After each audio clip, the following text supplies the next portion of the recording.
Everybody, Shannon Petrovich with Therapist Talks. 10 life hacks to combat procrastination. Procrastination is like quicksand. The more you struggle, the more stuck and buried you feel, and the more at risk you are of drowning. To get out of the quicksand, you need to know the tricks and strategies that really work, and then put those into action. Here are 10 strategies that will work if you work them. The struggles are most common among students and the self-employed, though if you're working a job and you want to be more of a self-starter, these strategies will work for you too. So grab a journal to take notes and let's jump right in. Number 1, commit to giving yourself some time as soon as you're done with this video to do some goal setting. On the first page of your journal, write out your list of long-term and short-term goals and how much each one matters to you. This is the foundation upon which you will build your house, so give it some thought. Number 2, assess your workspace.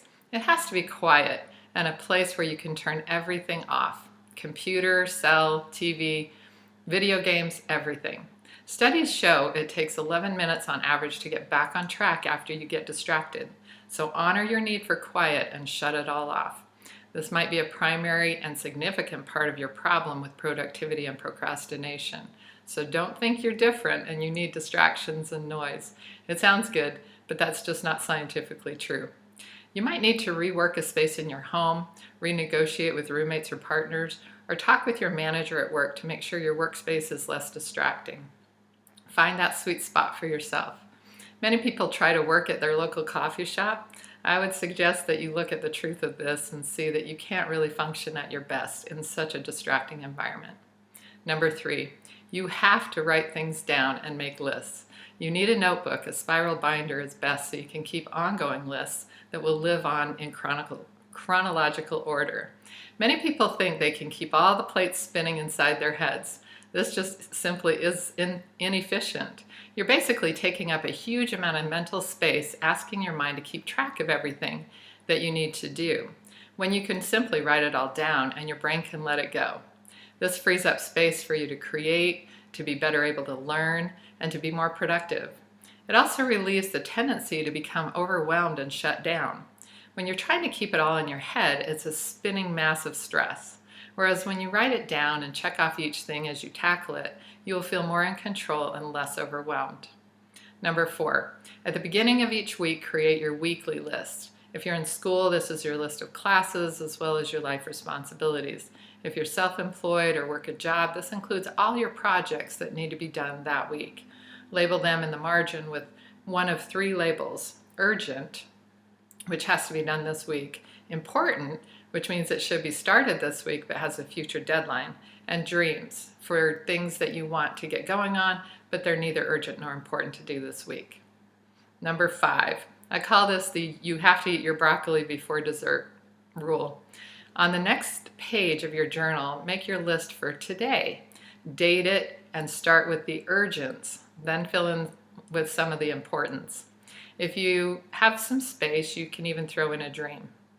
Keep referring back to your weekly list to pull forward what you need to tackle that day. Get in the habit of putting your urgents first. That's your broccoli first, right? Many people do what they want to do and leave the less desirable, more confusing, and even more difficult tasks until last. When you do this, you set yourself up for stress.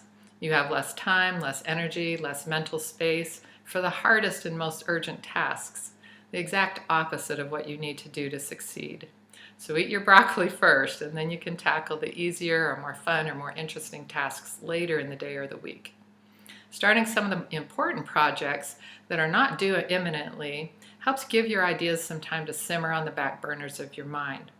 You have more time to breathe life into them, create something meaningful and interesting that you can really feel good about. Even doing an outline or a brainstorm of something that is really due down the line will help you tremendously. You also give yourself time to see a professor or manager or consult with someone if things are really not going well in that longer term project. When you wait until the week it's due, it's obvious to your professor or your boss that you really put it off, and they'll be a lot less interested in helping you out of the jam you created.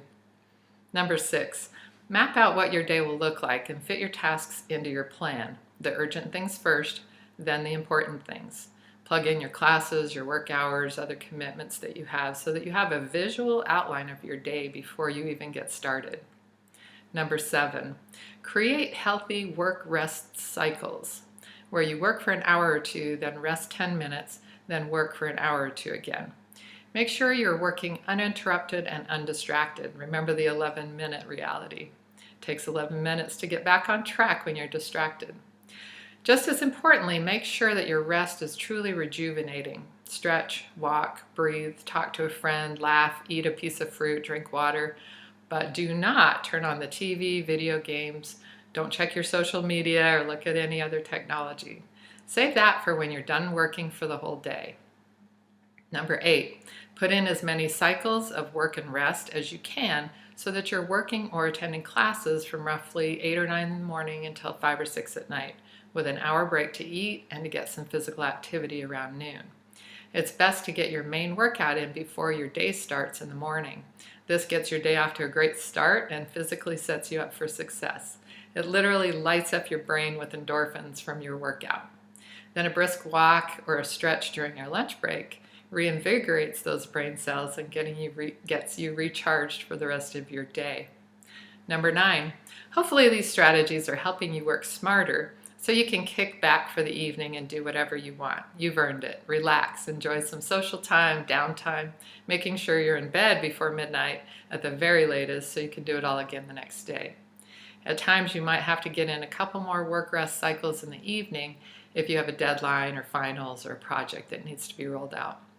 Don't stress, just take another hour break for dinner and do 2 more work cycles from 7 to 9. Number 10, your last task at either 6 p.m. or 9 p.m., depending on when you quit for the day, is to take an honest self-assessment. It's best to write this in your journal as well and be brutally honest. Did your daily list and plan work out the way you wanted it to? Did you have too much to do? Too little? Did you work diligently through your work time? Or were you distracted and allowing yourself to wander? Did you take healthy rests, or did you plug into tech and waste time not getting back to work after the 10-minute break? Did you stay organized and work on the things that are most urgent first, also working on some of the important things that need to be done down the line? Or were you dawdling over something you wanted to do, leaving the hardest or most urgent until it's too late to get them done without getting overwhelmed? As you identify what worked that day, praise yourself enthusiastically. As you see things that didn't go well, write them down, commit to cleaning them up the next day, and add them to your list for the following morning. The next day, be more careful to make your daily list and plan and stick to it. You can even add one of those self-assessments at noon, so if you're not being productive, you can correct the course before your whole day is blown. By practicing these strategies, you can get out of the quicksand of procrastination. There's no time like now to get started, so get started. If you appreciated this video, please share it on your social media and subscribe to this channel. You never know if your sharing might really make a difference for somebody else. Take good care of yourselves, and I'll talk to you again soon.